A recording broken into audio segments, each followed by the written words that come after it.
کیا ہم سب لوگوں کو اب یہ پڑھ لینا چاہیے؟ کیونکہ علی سعد پارہ اور جو ان کے دو ساتھی ان کے ساتھ کیٹو پہاڑ سر کرنے گئے تھے، ان کو لاپتہ ہوئے اب 7 دن سے بھی زیادہ ہو چکے ہیں۔ آپ میرے ساتھی یوٹیوبرز کو دیکھیں، مخدوم شہاب الدین کو دیکھیں یا ایون مبشر لقمان صاحب کو دیکھیں تو وہ آپ کو کسی معجزے کے انتظار میں دکھائی دیتے ہیں اور صرف اپنی ویڈیو دکھانے کے لیے ایسے تھمبنیلز کا سہارا لیتے ہیں کہ جن سے ہم سب کو یہ لگتا ہے کہ شاید علی سعد پارہ آج ملے تو کل ملے۔ لیکن اگر آپ ایکسپرٹ سے بات کریں، جو وہ لوگ کیٹو کو سمجھتے ہیں، ان کی بات سنیں تو آپ کو پتہ یہ چلے گا کہ علی سعد پارہ اور ان کے ساتھی اب اللہ کو پیارے ہو چکے ہیں اور ان کی واپسی کی کوئی امید ہمیں نہیں رکھنی چاہیے۔ بلا شبہ یہ بات درست ہے کہ جسے خدا رکھنا چاہے اسے کوئی نہیں مار سکتا، اس پر تو ہم سب کا ایمان ہے۔ لیکن اگر آپ اس بات سے ہٹ کے حقائق کا جائزہ لیں اور دیکھیں محمد علی سعد پارہ اور ان کے ساتھی کرائمبرز جو ہیں ان کے ساتھ کیا ہوا ہوگا، تو آپ کو یہ بات سمجھ میں آ جاتی ہے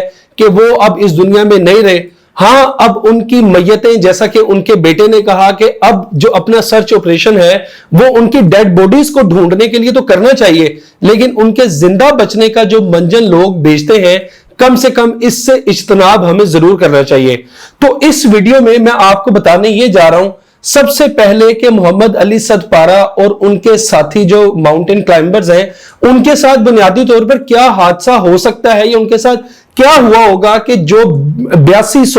8200 میٹر کی بلندی تک وہ لوگ پہنچ گئے اور اس سے آگے کا ان کا سفر جاری تھا اور اب نہ ان کا کوئی اتا پتہ ہے اور نہ ہی کسی قسم کا کوئی سراغ لگ سکا ہے۔ حالانکہ جو پاکستان فوج کی طرف سے سرچ آپریشن جاری ہے اس میں نہ صرف ہیلی کاپٹرز کی مدد سے سرچ آپریشن کیا جا رہا ہے بلکہ پاک ایئر فورس کا C-130 طیارہ جو ہے اس کی مدد بھی لی جا رہی ہے کہ اونچائی سے دیکھا جائے کہ شاید کوئی سراغ مل جائے، شاید کوئی امید مل جائے یا شاید کوئی ان کی ڈیڈ بوڈیز ہی مل جائے، لیکن تاحال اس میں کسی قسم کی کوئی کامیابی نہیں ملی۔ تو آئیے سب سے پہلے بات کرتے ہیں کہ کیٹو کے بارے میں، کہ کیٹو پہاڑ کے چند ایسے حقائق جو آج سے پہلے شاید آپ کو نہ پتا ہو کہ یہ پہاڑ کس قدر خطرناک ہے اور اس کو موت کا پہاڑ کیوں کہا جاتا ہے، یا کیٹو میں جو اموات کی شرح ہے وہ کیا ہے۔ تو سب سے پہلے میں آپ کو بتاتا ہوں کہ جیسا کہ آپ کو تصویر میں بھی میرے ساتھ نظر آ رہا ہوگا کہ کیٹو پہاڑ کی جو بلندی ہے وہ 8611 میٹر ہے۔ اب 8611 میٹر جو بلندی ہے یہ ماؤنٹ ایورسٹ سے صرف 200 میٹر کم ہے۔ ماؤنٹ ایورسٹ دنیا کی سب سے بلند چوٹی ہے، مگر کیٹو کے بارے میں یہ کہا جاتا ہے کہ جو ماؤنٹ ایورسٹ ہے وہ کیٹو سے نہایت کم خطرناک ہے اور کیٹو ہی دنیا کی سب سے زیادہ خطرناک ترین چوٹی ہے۔ وہ کس طرح سے اس کو کہہ سکتے ہیں کہ اس بات سے آپ اندازہ لگا لیں میری کہ جو ماؤنٹ ایورسٹ ہے اس میں جو ہلاکتوں کی شرح ہے وہ صرف 4% ہے، یعنی کہ ہر 100 میں سے صرف 4 جو کوہ پیما ہیں ان کی ہلاکت ہوتی ہے، جبکہ اس کے مقابلے میں کیٹو میں جو ہلاکت کی شرح ہے وہ آپ جان کے حیران رہ جائیں گے کہ 29% ہے، یعنی کہ ہر 100 میں سے 29 کوہ پیما جو ہیں ان کی ڈیتھ ہو جاتی ہے۔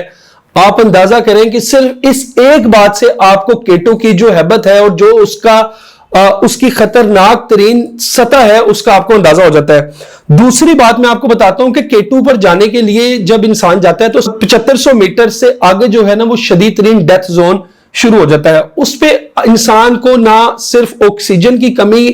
کا سامنا کرنا پڑتا ہے بلکہ کچھ اور ایسے حقائق ہیں کہ جن کو جان کر آپ یہ سوچنے میں مجبور ہو جائیں گے کہ یہ وہ لوگ وہاں پر کرنے کیا جاتے ہیں اور جو سر کر لیتے ہیں وہ کتنے طاقتور اور کتنے خوش قسمت ترین لوگ ہوتے ہیں۔ تو آکسیجن کی کمی کے ساتھ ساتھ کیٹو پر انسان کا خون گاڑھا ہونا شروع ہو جاتا ہے، اس پر فالج ہونے کا شدید خطرہ لاحق ہو جاتا ہے چونکہ اس کے جسم میں، اس کے دماغ میں خون جمنا شروع ہو جاتا ہے جس کی وجہ سے فالج کا خطرہ بھی بہت زیادہ بڑھ جاتا ہے اور الٹیمیٹلی بعض اوقات انسان کے پھیپھڑوں میں پانی بڑھ جاتا ہے اور یہ پانی بڑھنے کا نقصان یہ ہوتا ہے کہ پھر انسان بے ہوشی کی طرف جانا شروع ہو جاتا ہے، ہیلوسینیشن کی طرف جانا شروع ہو جاتا ہے کہ اس کی سوچنے سمجھنے کی جو صلاحیت ہے وہ بالکل ختم ہو جاتی ہے۔ محمد علی سعد پارہ اور ان کے ساتھیوں کے ساتھ کیا ہوا ہوگا وہ میں آپ کو بتاتا ہوں، لیکن اس سے پہلے کیٹو کے بارے میں ایک اور